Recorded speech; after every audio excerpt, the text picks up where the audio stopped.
زدني علما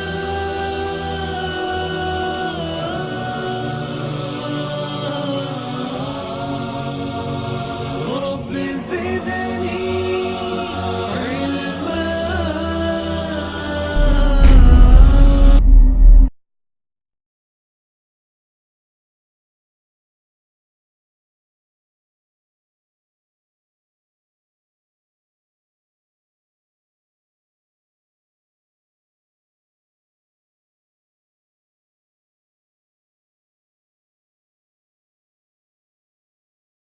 السلام عليكم ورحمة الله وبركاته. الحمد لله رب العالمين وبه نستعين والصلاة والسلام على سيد المرسلين وعلى آله وصحبه أجمعين وعلى من تبعهم بإحسان إلى يوم الدين. أما بعد، فقد قال الله تبارك وتعالى في القرآن المجيد والفرقان الحميد: فأعوذ بالله السميع العليم من الشيطان الرجيم من همزه ونفخه ونفسه. بسم الله الرحمن الرحيم: ومن يطع الله ورسوله ويخشى الله ويتقي فأولئك هم الفائزون. قال النبي صلى الله عليه وسلم حين خطب على المنبر ووعظ موعظة بليغة وسأله السائل من الصحابة: يا نبي صلى الله عليه وسلم، أنت ووعظتنا كموعظة مودع او کما قول. محترم حاضرین، خادمین مسجد، پردہ نشین خواتین حضرات، تمام قسم کی تعریفات اکیلے اللہ رب العالمین کے لیے لائق و زیبا ہیں، جو اس کل کائنات کا اکیلا خالق، اکیلا مالک، اکیلا رازق، اکیلا پالنہار ہے، جس نے تمام مخلوقات کو محض اپنی عبادت کے لیے پیدا فرمایا ہے، اور بندوں کی گمراہیوں، بندوں کی بے راہ رویوں کے سبب پے در پہ اللہ رب العالمین نے اپنے برگزیدہ با اخلاق چنندہ پیغمبروں کو، انبیاء کو، رسولوں کو مبعوث فرمایا۔ اللہ کے تمام ہی انبیاء پر درود و سلام ہو، خصوصاً جناب عربی احمد مجتبیٰ محمد مصطفیٰ صلی اللہ علیہ وسلم کی ذات اقدس و مقدس پر، کہ جن کی لائی ہوئی شریعت میرے اور آپ کے لیے، صبح قیامت تک آنے والے تمام نوجوانوں کے لیے، تمام مسلمانوں کے لیے، تمام جن و انس کے لیے حصول جنت کا واحد ذریعہ ہے۔ اللہم صلی علی محمد وعلی آل محمد وبارک وسلم۔ حاضرین گرامی، آج اس مناسبت سے ہم جس موضوع پر گفتگو کرنے والے ہیں وہ ہے اتباع سنت، اہمیت و ضرورت۔ عربی زبان میں اتباع کا مطلب ہوتا ہے، اتباع طبیعہ سے نکلا ہوا ہے، اس کے معنی ہے پیچھے چلنا۔ ہم نے جانا کہ اللہ کے رسول صلی اللہ علیہ وسلم کے ساتھ جو صحابہ تھے انہیں صحابی کہا جاتا تھا، اور نبی صلی اللہ علیہ وسلم کے گزر جانے کے بعد جو لوگ آئے انہیں تابعی کہا جاتا تھا۔ تابعی یعنی صحابہ کے پیچھے آنے والے۔ ان کے بعد جو لوگ آئے انہیں تبع تابعی کہا جاتا تھا، کہ صحابہ کے بعد جو لوگ ہیں ان کے بعد یہ لوگ آنے والے۔ دنیا میں اللہ رب العالمین نے انسان ہو یا دیگر مخلوقات ہو، اللہ رب العالمین نے ہر ایک کے دل میں یا ہر ایک کی طبیعت میں یہ چیز رکھی ہے کہ وہ کسی نہ کسی کو فالو کرتا ہے، کسی نہ کسی کے نقش قدم پر چلتا ہے، کسی نہ کسی کی پیروی کرتا ہے۔ ایک انسان ہے، اگر اس کا دل کھیل کی طرف مائل ہے تو کھیل کے کسی ستارے سے یا اچھے کھیلنے والے سے وہ محبت کرتا ہے، اور محبت کے دکھاوے کے لیے یا محبت اس کے دل میں اتنی بیٹھ جاتی ہے کہ وہ جیسا لباس پہنتا ہے ویسا لباس پہننے کی کوشش کرتا ہے، وہ جیسے کھیلتا ہے وہ ویسے کھیلنے کی کوشش کرتا ہے۔ اگر کوئی آدمی کسی حسین و جمیل آدمی کو پسند کرتا ہے تو اس سے محبت کرتا ہے، وہ اپنے لباس کو اس جیسا لباس بنانے کی کوشش کرتا ہے۔ غرض ہم دنیا میں اچھی طرح جانتے ہیں کہ اگر کوئی آدمی کسی نیتا سے یا کسی ایم ایل اے سے، کسی ایم پی سے یا کسی بھی آدمی سے محبت کرتا ہے تو اپنے آپ کو اس جیسا بنانے کی کوشش کرتا ہے۔ مگر جب بات ایک مسلمان کی آتی ہے، ایک قرآن ایک حدیث کے ماننے والے کی آتی ہے، ایک اللہ کے کلمہ پڑھنے والے کی بات آتی ہے، تو اللہ رب العالمین نے فرمایا ہے کہ جب تم کسی کو ماننا ہی چاہتے ہو، کسی کی پیروی کرنا ہی چاہتے ہو، کسی کو اپنا متبع بنانا ہی چاہتے ہو، تو تمہارے لیے نبی کریم صلی اللہ علیہ وسلم کی ذات اقدس و مقدسہ ہے۔ آپ کی ذات وہ ذات اقدس ہے کہ اللہ رب العالمین نے قرآن مجید میں آپ کے اخلاق کے تعلق سے فرمایا ہے کہ آپ اخلاق کے بلند درجے پر فائز ہیں۔ آپ جیسے اخلاق کسی کے اخلاق نہیں، آپ جیسا حسن و جمال کسی کا حسن و جمال نہیں، آپ کی جیسی طبیعت کسی کی ویسی طبیعت نہیں۔ دنیا میں کوئی بھی آدمی ہو، کتنا بھی ماہر ہو، کتنا بھی عقل مند ہو، کتنا بھی دور اندیش ہو، کیسا بھی با اخلاق ہو، مگر وہ نبی کریم صلی اللہ علیہ وسلم کے درجے کو نہیں پہنچ سکتا۔ یہ نہ صرف صحابہ نے، نہ صرف ان کے بعد آنے والوں نے، نہ صرف اپنوں نے، بلکہ دشمنوں نے بھی اس بات کی گواہی دی ہے کہ اگر روئے زمین پر پھر ایک محمد صلی اللہ علیہ وسلم آ جائیں تو دنیا میں پائے جانے والے تمام مسائل حل ہو جائیں گے۔ اللہ کے بعد خود نبی صلی اللہ علیہ وسلم نے اور صحابہ نے اور روئے زمین جب تک یہاں باقی رہے گی، جب تک اسلام کا نام لینے والا ایک بچہ بھی باقی رہے گا، وہ یہ بات کو مانے گا کہ روئے زمین پر اگر کوئی ایسی شخصیت ہے جو کامل ہے، اکمل ہے، ہر اعتبار سے، ہر طریقے سے اس کو جانچا جائے اور ہر ناحیے سے وہ نمبر 1 ہے، تو نبی کریم صلی اللہ علیہ وسلم کی ذات ہے۔ یہی وجہ ہے کہ اللہ رب العالمین نے فرمایا لَقَدْ كَانَ لَكُمْ فِي رَسُولِ اللَّهِ أُسْوَةٌ حَسَنَةٌ، تمہارے لیے بہترین آئیڈیل، تمہارے لیے بہترین نمونہ، تمہارے لیے بہترین اسوہ نبی کریم صلی اللہ علیہ وسلم کی زندگی میں ہے۔ آپ صلی اللہ علیہ وسلم کی زندگی ہمارے لیے بہترین اسوہ، بہترین نمونہ قرار دی گئی ہے۔ اللہ رب العالمین نے اپنے بندوں کو قرآن میں ابھارتے ہوئے کم و بیش 25 سے 30 مرتبہ فرمایا ہے اطیعوا اللہ و اطیعوا الرسول، اللہ کی اطاعت کرو، اللہ کے رسول کی اطاعت کرو۔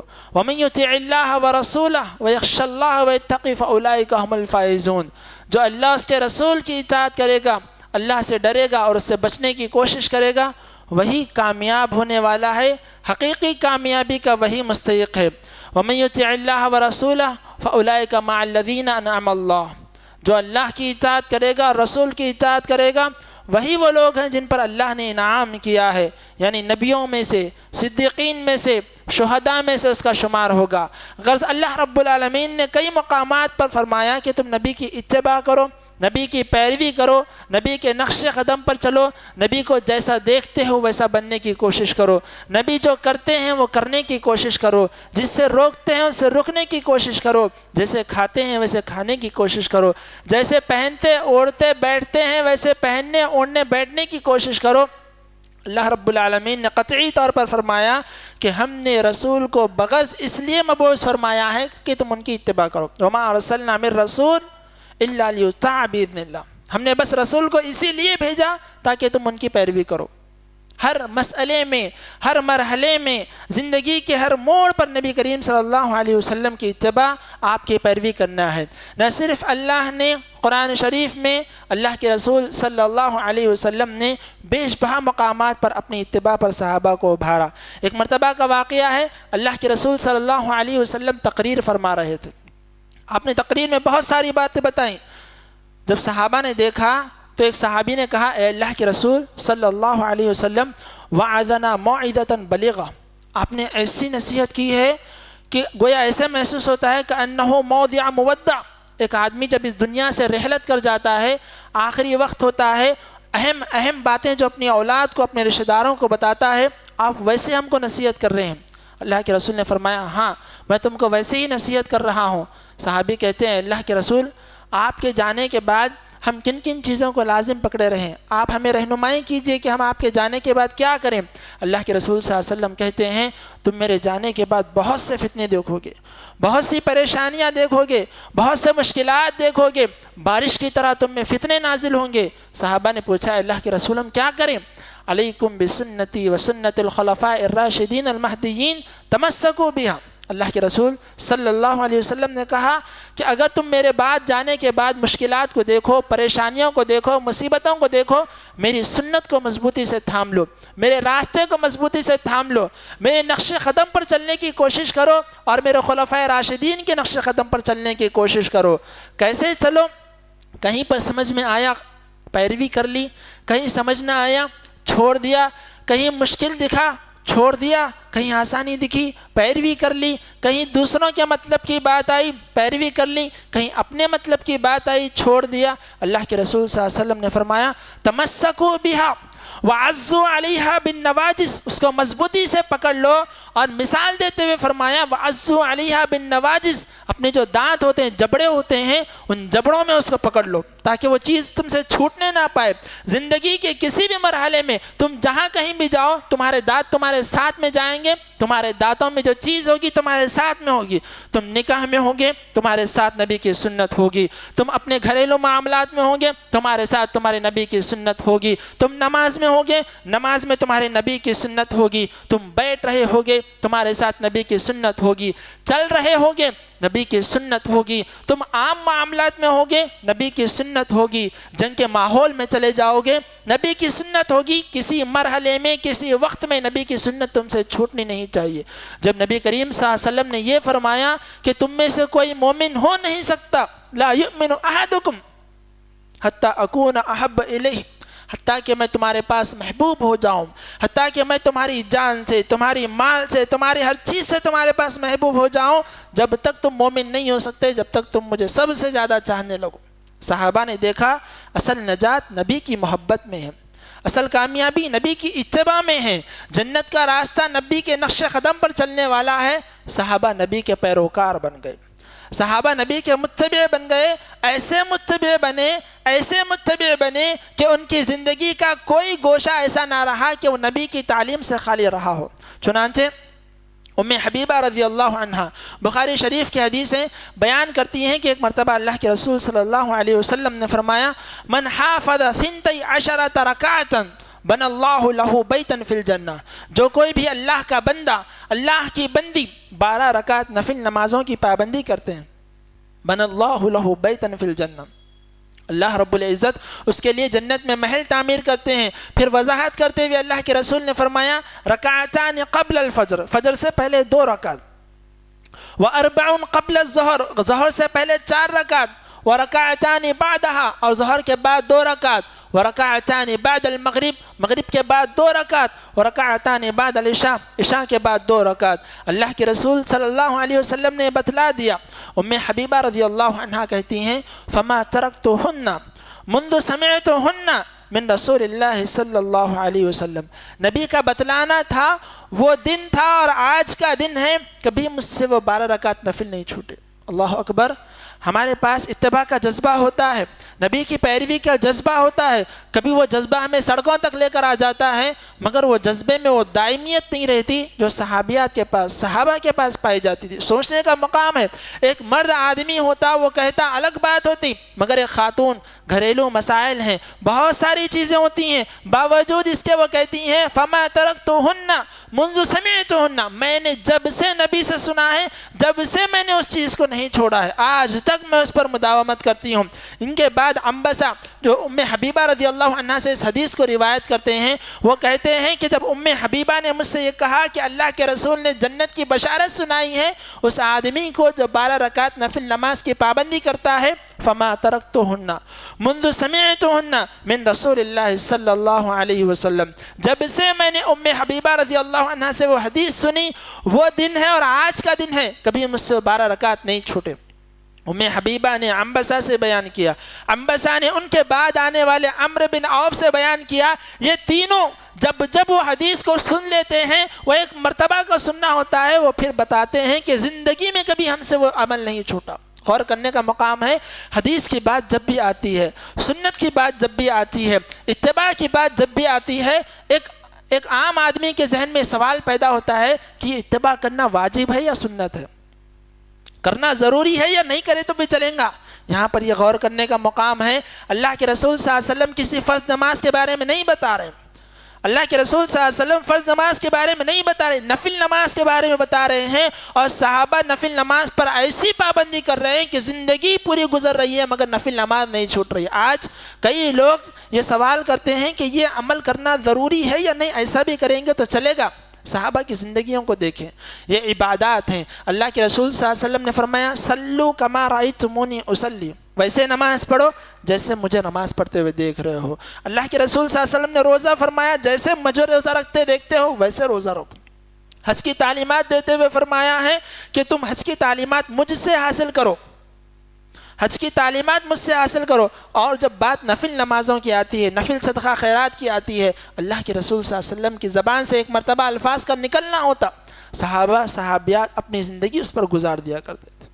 نہ صرف عبادات، آپ معاملات میں آگے بڑھ کر دیکھیے، عمومی طور پر آج کل جو ہے نکاح کے مسائل پائے جا رہے ہیں۔ ایک مرتبہ کا واقعہ ہے، فاطمہ بنت قیس، ان کو ان کے شوہر نے 3 طلاق دے دیے تھے، یعنی ایک مرتبہ طلاق دیا، پھر رجوع کر لیا، پھر ایک عرصہ گزرا، پھر طلاق دے دی، پھر رجوع کر لیا، پھر جب تیسری طلاق دے دی، عمومی طور پر نبی کریم صلی اللہ علیہ وسلم نے فرمایا ہے کہ تیسری طلاق کے بعد نان و نفقہ نہیں ہوتا، یعنی طلاق دینے کے بعد وہ مدت گزرنے تک جو شوہر ہوتا ہے، شوہر پر ضروری ہوتا ہے کہ وہ بیوی کا نان و نفقہ اٹھائے۔ بیوی شوہر کے ساتھ رہے گی، شوہر کے ساتھ کھائے گی، شوہر کے ساتھ پہنے گی، اوڑھے گی، سب تمام چیزیں ہوں گی، مگر سوائے مجامعات کے ہم بستری کے، سب دونوں ایک بستر پر سوئیں گے، ایک گھر میں رہیں گے، ایک گھر میں کھائیں گے پیئیں گے، تمام معاملات ہوں گے، مگر ازدواجی تعلقات نہ ہوں گے۔ کب؟ پہلی طلاق، دوسری طلاق، مگر جب تیسری طلاق ہو جائے گی شوہر پر نان و نفقہ وغیرہ نہیں رہے گا۔ فاطمہ بنت قیس نبی کریم صلی اللہ علیہ وسلم کے پاس آتی ہیں، کہتی ہیں اللہ کے رسول 3 طلاق ہو گئے۔ اللہ کے رسول کہتے ہیں عدت گزرنے کے بعد آؤ۔ عدت گزرنے سے پہلے ہی 3 لوگ آ کر نکاح کا پیغام دے دیتے ہیں، اللہ کے رسول کے پاس مشورہ کرنے کے لیے آتے ہیں۔ عدت گزر جاتی ہے، مشورے کے لیے آتے ہیں، کہتے ہیں اللہ کے رسول 3 صحابہ نے پیغام بھیجا ہے، ایک اسامہ بن زید ہے، ایک ابو جہم ہے، اور ایک معاویہ بن ابی سفیان ہے۔ معاویہ بن ابی سفیان یعنی ابو سفیان سردار کے بیٹے معاویہ، اسامہ بن زید یہ زید بن حارثہ کے بیٹے غلام کے بیٹے ہیں، اور ابو جہم ایک مالدار آدمی ہیں۔ اللہ کے رسول صلی اللہ علیہ وسلم کہتے ہیں تم اسامہ بن زید کو ترجیح دو، اسامہ بن زید سے نکاح کرو۔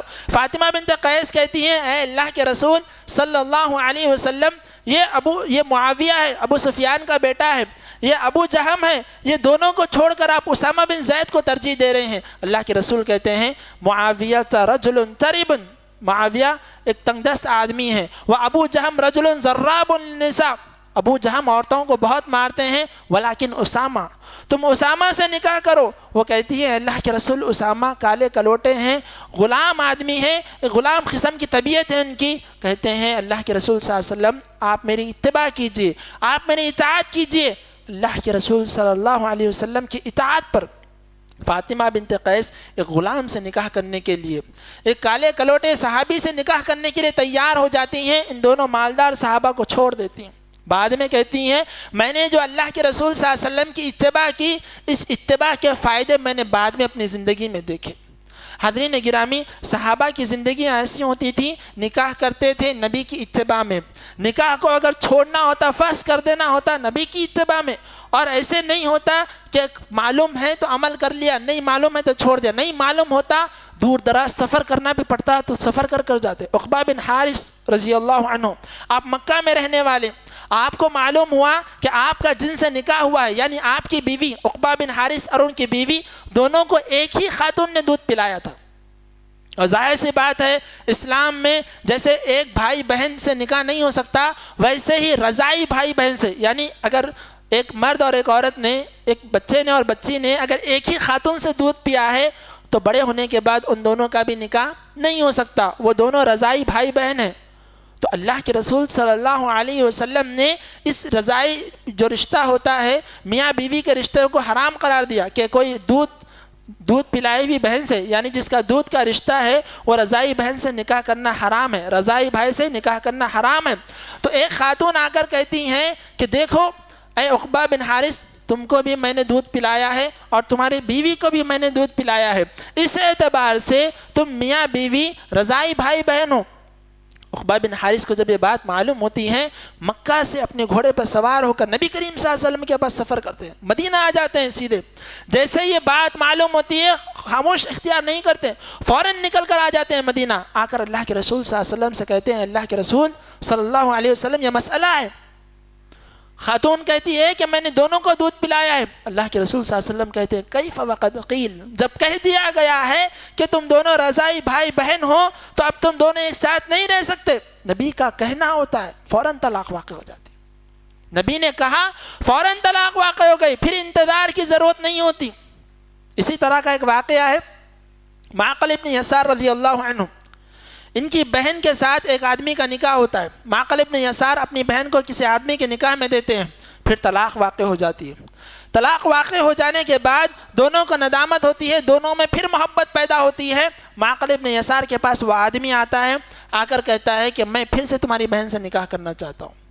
تو معقل ابن یسار کہتے ہیں کہ میں نے تجھے عزت دی تھی، اپنی بہن سے تیرا نکاح کروایا تھا، اور میں نے تجھے بستر فراہم فرمایا تھا، باوجود اس کے تو نے میری بہن کے ساتھ بدسلوکی کی اور اسے طلاق دی، لہذا جا میں تیرے ساتھ میری بہن کا نکاح نہیں کرتا۔ ظاہر سی بات ہے، ایک آدمی ہے اپنی ماں کے تعلق سے، اپنی بہن اپنی بیٹی کے تعلق سے بڑا حساس، بڑا غیور ہوتا ہے کہ اگر ہماری ماں بہن کے ساتھ، بیٹی کے ساتھ کوئی بدسلوکی کرے، برا رویہ کرے، برداشت کرنے کی طاقت نہیں ہوتی، تو یہ معاملہ اللہ کے رسول صلی اللہ علیہ وسلم کے پاس آتا ہے۔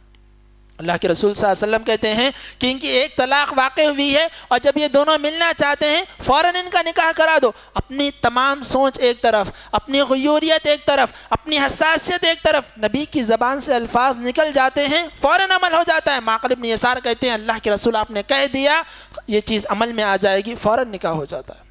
اسی طرح صحابہ کی زندگیاں، یہ تو خصوصی معاملات ہیں، روز مرہ کے جو معاملات ہوتے ہیں، اٹھنے بیٹھنے کھانے پینے، ان تمام معاملات میں صحابہ نبی کریم صلی اللہ علیہ وسلم کی اتباع کیا کرتے تھے۔ ایک مرتبہ کا واقعہ ہے، اللہ کے رسول صلی اللہ علیہ وسلم اپنے ممبر پر تھے، خطبہ دے رہے تھے، مسجد میں ایک صحابی کھڑے ہوئے تھے یا کچھ ایسا ہی معاملہ تھا، اللہ کے رسول صلی اللہ علیہ وسلم نے کہا اجلسو، بیٹھ جاؤ۔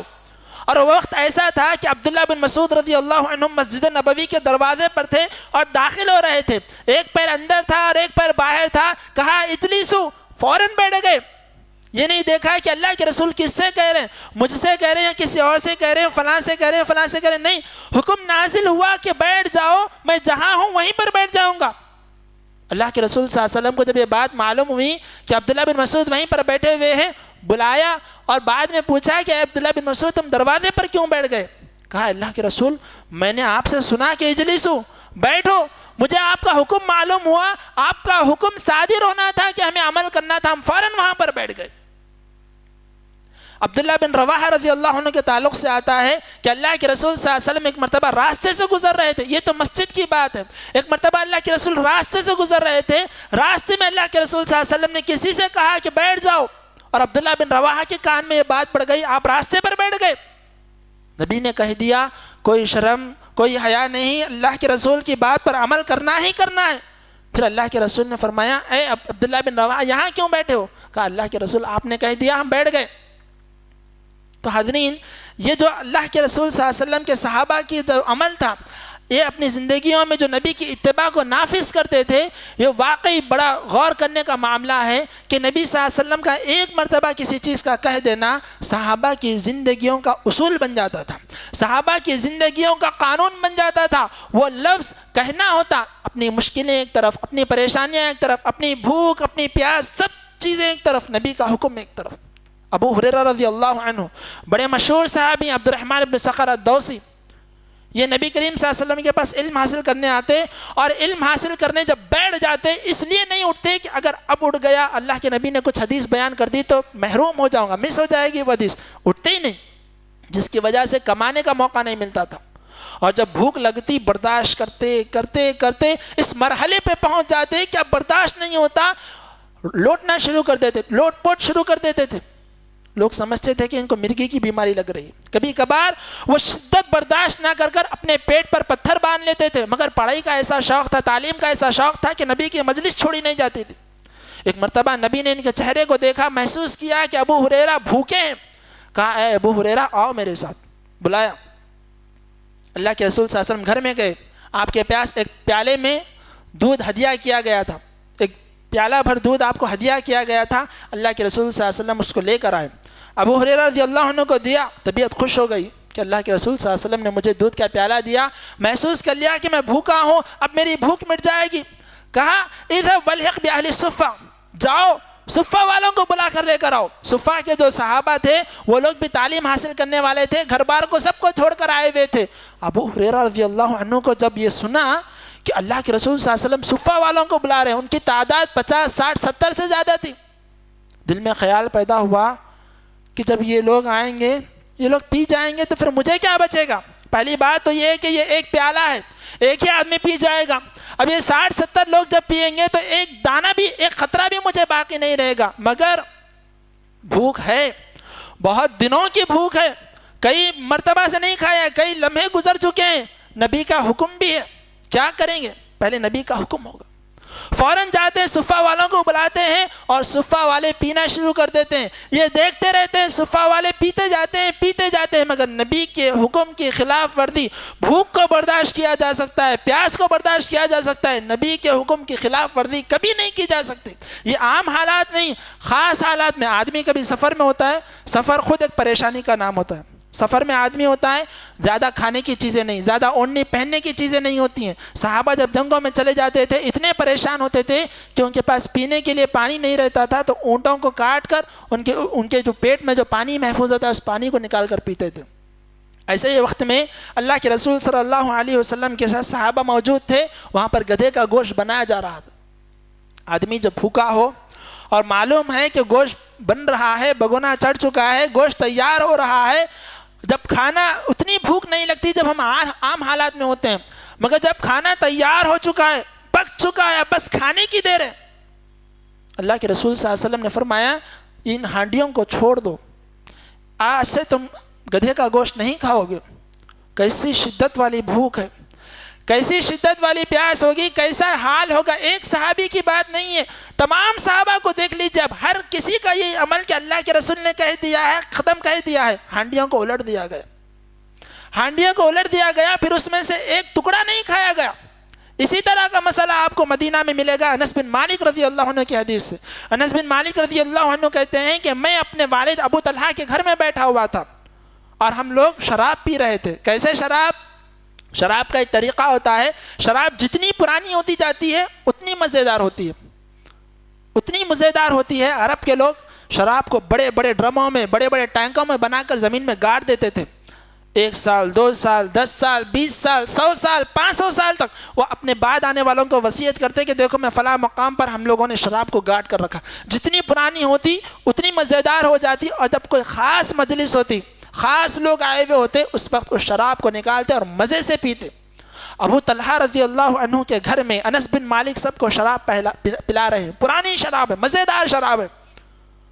کئی لوگ ان کے ہاتھوں میں جام ہے، شراب پی رہے ہیں، جتنی شراب پی چکے اور شراب پیالے میں باقی ہے، انس بن مالک کے ہاتھ میں جام ہے، لوگوں کو تقسیم کر رہے ہیں۔ ایک آواز آتی ہے کہ اللہ کے رسول صلی اللہ علیہ وسلم نے شراب کو حرام قرار دے دیا ہے۔ یہ آواز سننا ہوتا ہے، جن کے ہاتھوں میں پیالے تھے وہ ہاتھوں سے چھوٹ گئے۔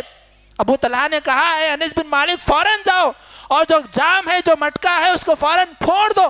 اس کو پھوڑ دیا گیا، یہ شراب بہا دی گئی، اور فوراً یہ لوگ نکل کر اللہ کے رسول صلی اللہ علیہ وسلم کے پاس گئے، اور یہ لوگ خود بیان کرتے ہیں کہ نہ صرف ہم، اس حکم میں پورا مدینہ شامل تھا، اور جب ہم اپنے گھر سے نکلے تو مدینہ کی گلیوں میں شراب کی لہریں بہ رہی تھیں۔ اس کا مطلب یہ تھا کہ تمام صحابہ نے فوراً بیک وقت اللہ کے رسول صلی اللہ علیہ وسلم کی زبان پر عمل کیا۔ ایک حکم ہو گیا کہ آج سے شراب حرام ہو گئی، ختم، سب کے لیے حرام ہو گئی۔ اب کوئی ایک پیالہ اس کو پینے والا نہیں ہے، ایک گھونٹ اپنے منہ سے لگانے والا نہیں۔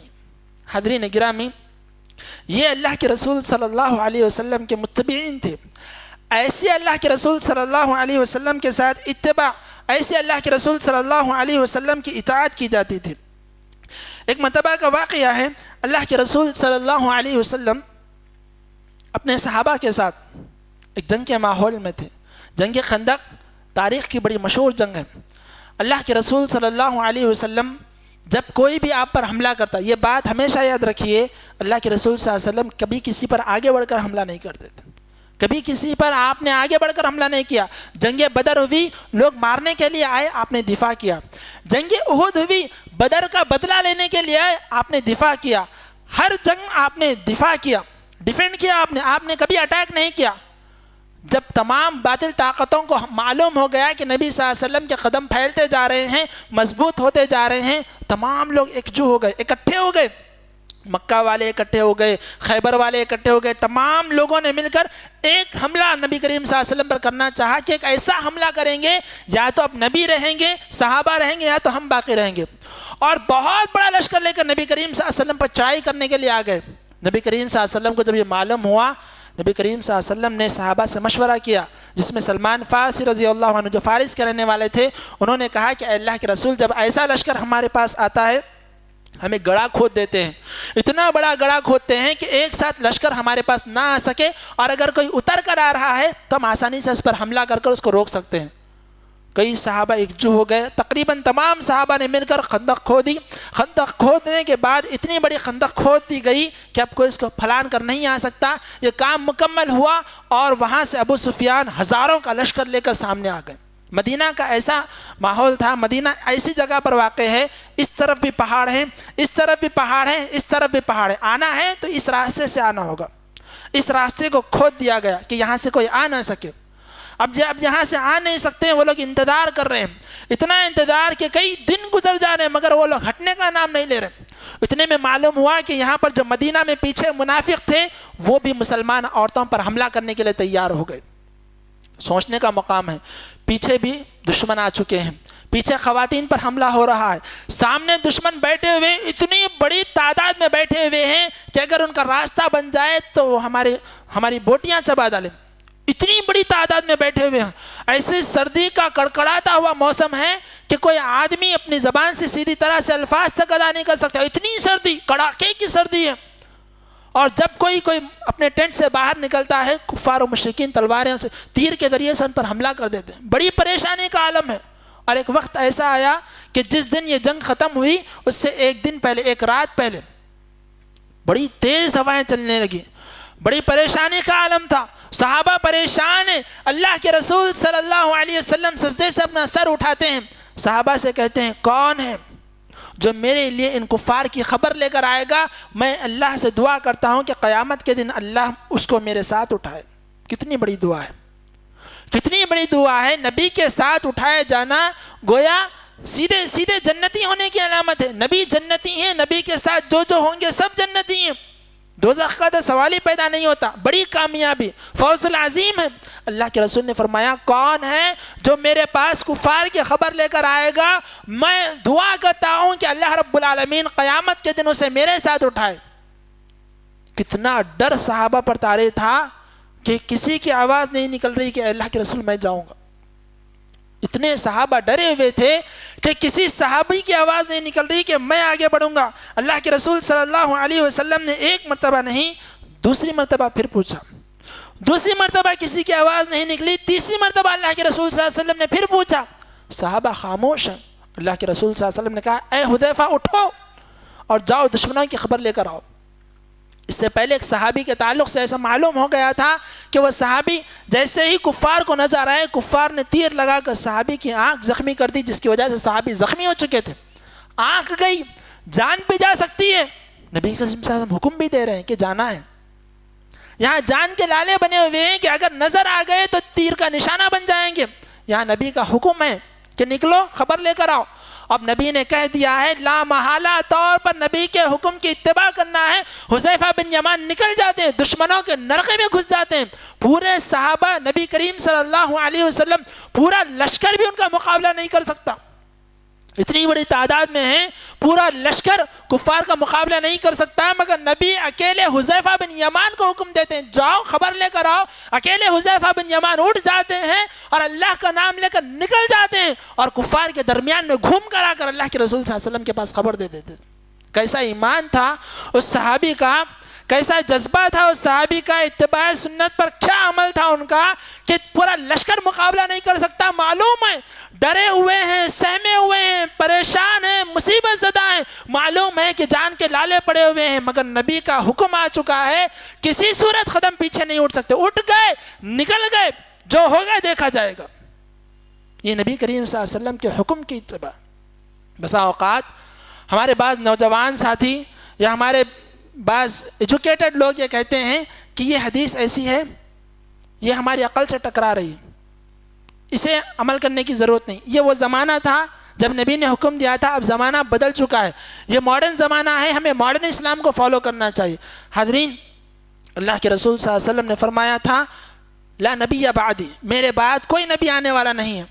لو کان بعدی نبیا لکان عمر بن الخطاب, میرے بعد اگر کوئی نبی ہوتے وہ عمر بن خطاب ہوتے. عمر بن خطاب رضی اللہ عنہ کا ایسا ایمان تھا, ایسی ذہانت تھی, ایسی فطانت تھی کہ ان کے حکم سے کئی مرتبہ آسمان سے وحی نازل ہوئی. اللہ کے رسول صلی اللہ علیہ وسلم نے فرمایا ہے کہ اے عمر, تمہارے ایمان کے کیا کہنے کہ تم جس راستے سے گزرتے ہو شیطان اپنا راستہ بدل لیتا ہے. یہ عمر اتنا ایمان رکھنے والے اگر کوئی نبی ہوتے تو یہ عمر ہوتے. اللہ کے رسول صلی اللہ علیہ وسلم جب یہ عمرے کرنے کے لیے جاتے ہیں, عمر بن خطاب عمرہ کرنے کے لیے جاتے ہیں, اللہ کے رسول کا دور گزر گیا, ابوبکر صدیق رضی اللہ عنہ کا دور گزر گیا, عمر بن خطاب کا دور ہے. عمر بن خطاب عمرہ کرنے کے لیے گئے ہیں, حج کرنے کے لیے گئے ہیں. وہاں پر کیا دیکھتے ہیں, کھڑے ہو کر رمل کرنے کی جو باری ہوتی ہے. رمل کرنے کا مطلب یہ ہوتا ہے کہ جب ہم کعبہ کا طواف کر رہے ہوتے ہیں 3 مرتبہ تھوڑی تیزی کے ساتھ طواف کرنا ہوتا ہے, تھوڑی تیزی کے ساتھ طواف کرنا ہوتا ہے. تو عمر بن خطاب وہاں پر کھڑے ہو کر کہتے ہیں یہ اللہ کے رسول صلی اللہ علیہ وسلم نے حکم دیا تھا کہ ہم یہاں پر رمل کریں. اور کیوں حکم دیا تھا؟ اس لیے حکم دیا تھا کہ جب ہم نبی کریم صلی اللہ علیہ وسلم کے ساتھ آئے تھے, مدینہ سے مکہ کو آئے تھے, اس وقت میں کفار کنارے میں کھڑے ہو کر ہم کو دیکھ رہے تھے, اور جب ہم آرام کے ساتھ اللہ کے گھر کا طواف کر رہے تھے تو کفار ہنسی مذاق اڑاتے ہوئے کہہ رہے تھے کہ دیکھو محمد اور ان کے ساتھیوں کو مدینہ گئے, مدینہ کی بیماری سے یہ لوگ کمزور ہو گئے, کیسے آہستہ سے طواف کر رہے ہیں, ان کے اندر ضعف آ گیا, کمزوری آ گئی. اللہ کے نبی صلی اللہ علیہ وسلم تک یہ بات پہنچی. اللہ کے رسول کو معلوم ہوا کہ یہ لوگ یہ سمجھ رہے ہیں کہ ہم کمزور ہو گئے. اللہ کے رسول صلی اللہ علیہ وسلم نے فوراً کہا کہ اپنی چادر کو اپنے کاندھوں سے نکالو اور ایک کاندھے پر چادر رکھو, ایک کاندھے کو کھلا رکھو اور اس طرح سے ڈال لو, استباء کرو اور رمل کرو, یعنی تھوڑا تیزی سے بھاگو. ایسے بھاگو کہ تمہارا جسم ان کو نظر آئے, تمہاری طاقت ان کو نظر آئے, تمہارے بازو ان کو نظر آئیں, اور ان کے دلوں میں تمہارے تعلق سے رعب پیدا ہو, ڈر جائیں.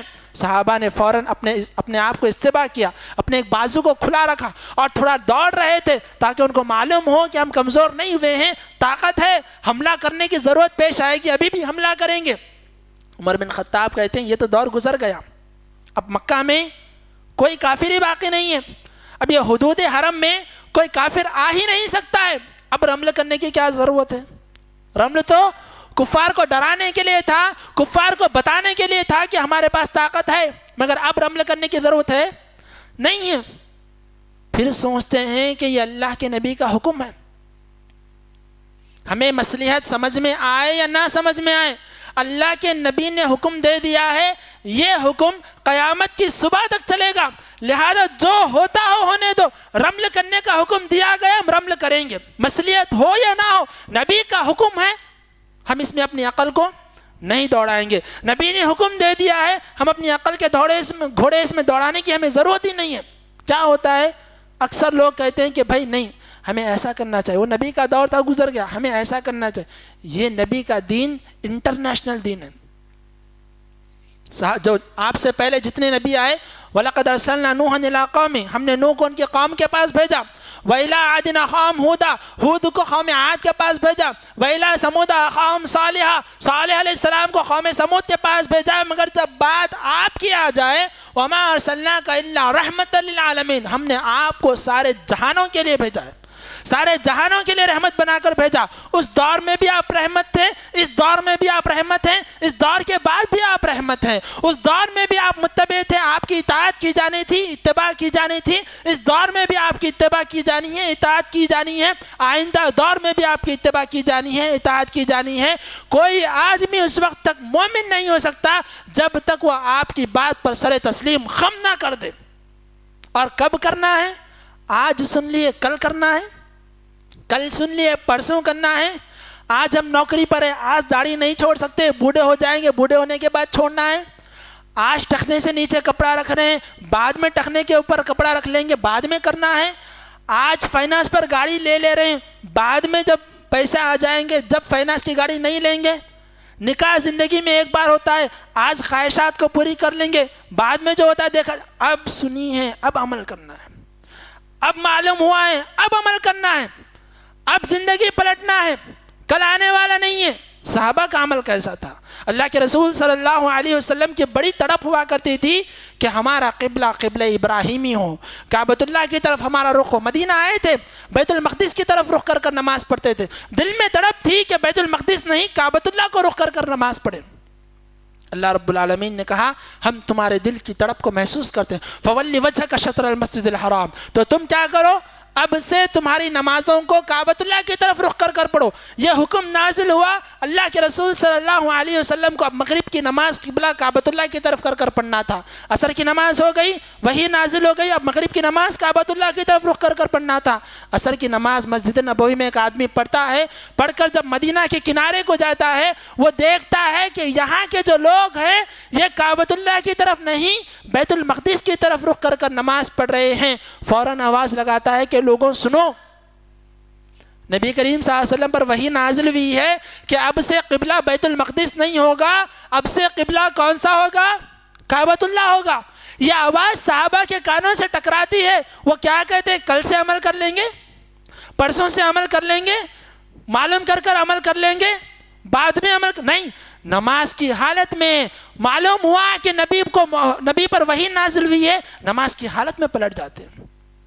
نماز چل رہی ہے، نماز میں حرکت کرنا بالکل درست نہیں ہے، مگر نبی کا حکم آ گیا ہے، نبی کی اتباع کرنی ہے۔ نماز میں ہو اتباع کرنی ہے، جنگ میں ہو اتباع کرنی ہے، گھر میں ہو اتباع کرنی ہے، نکاح میں ہو اتباع کرنی ہے، کاروبار میں ہو اتباع کرنی ہے، لباس میں ہو اتباع کرنی ہے، اپنے ہیئر سٹائل میں ہو اتباع کرنی ہے۔ زندگی کا کوئی مرحلہ نبی کی اتباع سے خالی نہیں ہو سکتا، وہ آدمی مومن ہوگا۔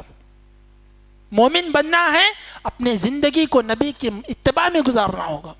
زندگی میں کبھی یہ نہ کہیں کہ نبی نے یہ کہا ہے تو یہ ضروری ہے کیا، فرض ہے کیا، واجب ہے کیا؟ نبی نے کہا ہے ہماری زندگی پر واجب ہے، وہ اگر واجب نہ ہوتا تو نبی نہ کہتے، نبی نے کہہ دیا ہے واجب ہے۔ اور حاضرین دیکھیے، بسا اوقات یہ ہوتا ہے ہم نیکی کے کام کرتے ہیں، یہ سمجھتے ہیں کہ ہم یہ نیکی کا کام کر رہے ہیں، کہیں نہ کہیں وہ نبی کے حکم سے ٹکرا جاتا ہے، ہم پر اس وجہ سے بھی عذاب نازل ہوتا ہے۔ کیسے؟ احد کا موقع ہے، جنگ احد ایک ایسی جنگ ہوئی، کئی صحابہ اس میں شہید ہوئے، کئی صحابہ کا خون اس میں بہا۔ کیا ہوا؟ اللہ کے رسول صلی اللہ علیہ وسلم نے جو بہترین کمانڈر کی حیثیت رکھتے تھے، جب آپ نے جنگ شروع کی، اپنی پیٹھ کی طرف پہاڑ کو کیا، احد پہاڑ کو اپنی پیٹھ کی طرف کیا، اور سامنے دشمن تھے، اور ایک راستہ ایسا باقی رہ گیا تھا جہاں سے کفار آ سکتے تھے۔ اللہ کے رسول صلی اللہ علیہ وسلم نے وہاں پر کچھ صحابہ کو تعینات کیا، کھڑا کر دیا، اور ان کو وصیت کرتے ہوئے فرمایا کہ صحابہ سنو، تم پہاڑ کے اوپر سے ہم کو دیکھ رہے ہوگے کہ ہم جنگ کر رہے ہیں، ہم کفار پر غالب آ چکے ہیں، کفار میدان چھوڑ کر بھاگ رہے ہیں، ہم ان کی گردنیں اڑا رہے ہیں، ان کے ہتھیار لے رہے ہیں، پوری طرح سے ہم جنگ جیت گئے ہیں، مگر میں تم کو حکم نہ دوں تم پہاڑ سے نیچے نہ اترنا۔ اے صحابہ سنو، تم اگر دیکھ رہے ہو کہ ہم نہیں، کافر ہم پر غالب آ گئے ہیں، کافر ہم کو مار رہے ہیں، کافر ہمارا مال چھین کر چلے گئے ہیں، ہماری لاشیں زمین پر پڑی ہوئی ہیں، سڑ رہی ہیں، ہماری لاشوں کو چیل کوے آ کر کھا رہے ہیں، مگر میں تم کو حکم نہ دوں کہ نیچے نہ آنا تو نیچے نہ آنا، کچھ بھی ہو جاؤ، کسی صورت میں تمہیں پہاڑ سے اترنا نہیں ہے۔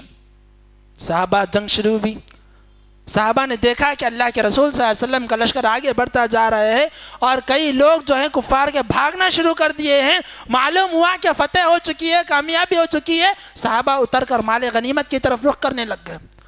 اس میں جو بعض بڑے صحابہ تھے انہوں نے کہا کہ اللہ کے رسول نے حکم دیا ہے کہ نہیں اترنا ہے تو نہیں اترنا ہے، مگر صحابہ نے وہاں پر نبی کریم صلی اللہ علیہ وسلم کی بات کو پس پشت ڈال دیا اور میدان میں اتر گئے۔ خالد بن ولید جو بھی اسلام قبول نہیں کیے تھے، دیکھا کہ پہاڑ خالی ہو چکا ہے، فوراً پیچھے سے آ گئے۔ جو بچے کچھ 10-15 صحابہ تھے فوراً ان کو ختم کر دیا۔ پیچھے سے جب مسلمانوں کی طرف آئے، یہ مسلمان جو آگے بڑھ رہے تھے ان کو معلوم ہوا کہ کفار پیچھے سے آ رہے ہیں، پلٹ کر اپنے بھائیوں پر انہوں نے وار کیا، یہاں پر مسلمان شہید ہونا شروع ہو گئے، اور یہ مسلمان جو یہاں پر موجود تھے، کفار نے آ کر ان پر حملہ کیا، دونوں طرف سے مسلمان